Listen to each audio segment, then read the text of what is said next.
به کانال صدای تندرستی خیلی خوش اومدید.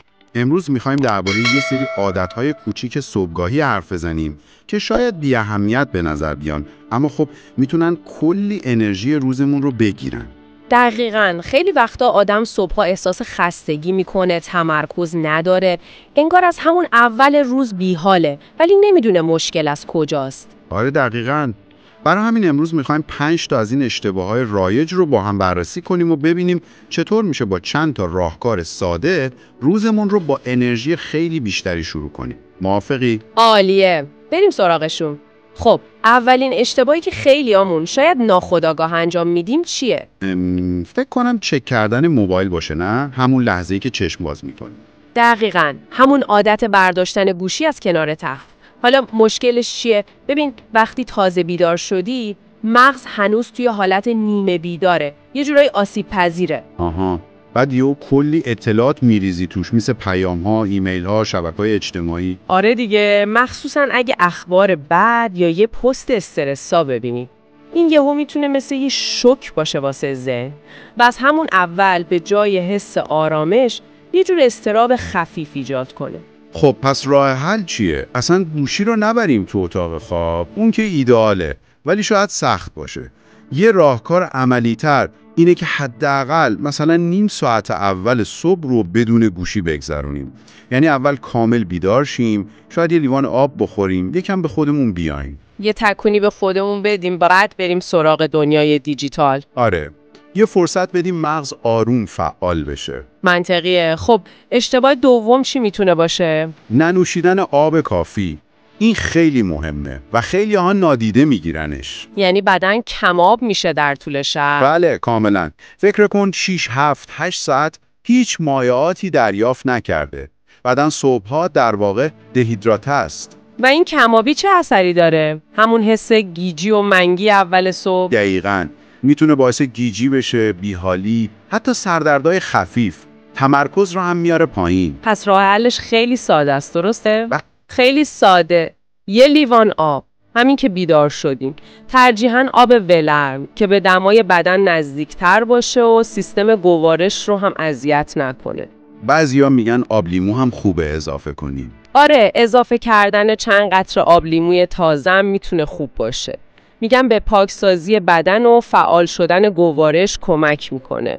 حالا اگرم نریختی، همون آب خالی هم کار خودش رو میکنه. مهم اینه که اون آبرسانی اولیه انجام بشه. عالیه.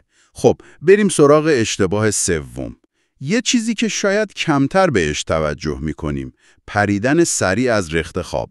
آها، اون عجله برای شروع روز. آره، اینم میتونه مشکل ساز باشه. چطور؟ یعنی برای بدن خوب نیست یهو بلند شیم؟ ببین، وقت دراز کشیدیم فشار خون یه حالتی داره. اگه خیلی سریع بلند بشیم، مخصوصا اگه بدنمون هنوز آماده نباشه، ممکنه یه افت فشار خون ناگهانی اتفاق بیفته که باعث سرگیجه میشه یا سیاهی رفتن چشم. بله دقیقاً. بهش میگن افت فشار وضعیتی. شاید حتی یکم حالت تهوع خفیف هم بده، مخصوصا اگه شب قبل خوب نخوابیده باشیم. پس راه حلش اینه که عجله نکنیم. دقیقاً. چند دقیقه بیشتر تو تخت بمونیم. بعد از اینکه زنگ ساعت خورد یا بیدار شدیم، لازم نیست همون لحظه بپریم بیرون. چیکار کنیم اون چند دقیقه؟ کارهای ساده، مثلا چند تا نفس عمیق بکشیم، دست و پامون رو آروم کشش بدیم. حتی یه لبخند ساده زدن هم میتونه حال آدم رو بهتر کنه. بعد آروم بشینیم لبه تخت و بعد بلند شیم. یه گذار ملایم. چه جالب، لبخند زدن نقطه خوبیه. خب اشتباه چهارم که خیلی هم مهمه، صبحانه. بله، صبحانه. اینجا 2 تا اشتباه رایج داریم. یکی این که کلاً حذفش میکنیم که خیلی بده، چون سوخت اولیه روز دیگه. دقیقاً.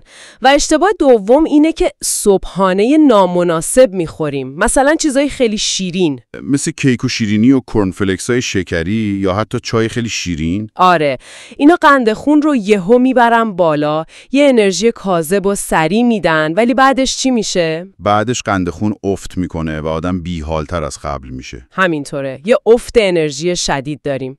تازه خوردن قهوه با شکم خالی هم برای بعضیا میتونه باعث ناراحتی معده بشه به خاطر اسیدی بودنش. پس راه حل یه صبحانه سالم و متعادله. بله، صبحانه‌ای که پروتئین داشته باشه مثل تخم مرغ، کربوهیدرات پیچیده داشته باشه مثل نون سبوسدار یا جدوسر، کمی چربی سالم مثل آووکادو یا آجیل و البته میوه. یه چیزی که انرژی رو پایدار نگه داره تا وعده بعدی. دقیقاً، به جای اون نوسانات شدید قند خون. بسیار خوب. و میرسیم به اشتباه پنجم و آخر. نداشتن تماس با نور طبیعی و هوای تازه. یعنی اینکه صبحا تو تاریکی بمونیم. آره، ببین نور خورشید نقش کلیدی تو تنظیم ساعت بیولوژیک بدن ما داره. وقتی صبح در معرض نور طبیعی قرار میگیریم، بدن میفهمه که روز شده و باید هورمون خواب یعنی ملاتونین رو کم کنه و بیدار بشه. پس اگه پرده ها کشیده باشه و اتاق تاریک باشه، بدن گیج میشه، ممکنه فکر کنه هنوز شبه و به ترشح ملاتونین ادامه بده و در نتیجه آدم احساس خواب‌آلودگی و کسالت میکنه، حتی اگه کافی خوابیده باشه. راه حلش هم پس ساده است. خیلی. باز کردن پرده ها و پنجره ها به محض بیدار شدن.